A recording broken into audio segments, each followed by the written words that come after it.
For today's video, test these free keycaps from my sponsor.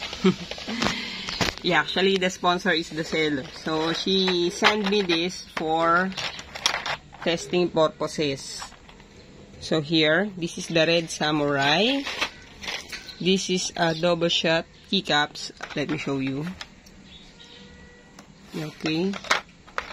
Double shot like this one. Okay, so for today, itetest natin siya for sound check. I have a board here. This is aluminum key, aluminum, black anode. Okay, tawa ko ba't may tape doon. At meron ako ditong Womire M90 o Womire.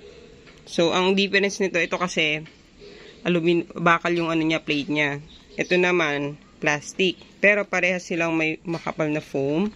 Ito din, nilagay ko yung foam niya tsaka lahat ng inclusion sa box niya. So, meron tayong 4 na switch na ititest. HMX Hyacinth 45G. Ano nga to? HMX Hyacinth V2U. Ito yung may U. Short travel.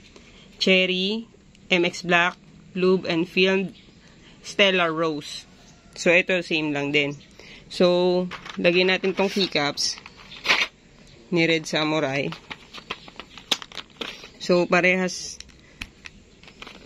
lang naman yan. Ang ibig sabihin ng parehas, kasi meron ditong yellow. Kasi baka sabihin nyo, hindi same yung keycaps, eh, diba? Ayun o. Meron pang isang set dito ng yellow. So, yan. Check.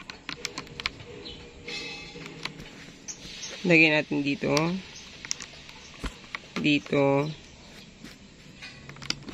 and dito. Okay, sa lumin key muna.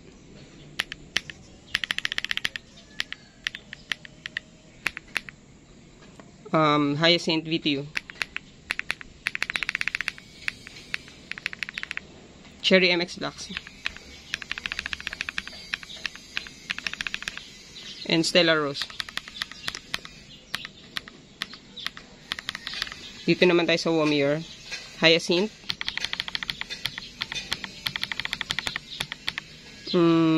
V2U. MX Blacks. And Stellar. So, Hyacinth. Stellar Rose. Ay, Hyacinth. V2U. V2U. MX Blacks. MX Blacks. Stellar Rose. Stellar Rose. Okay, thank you guys.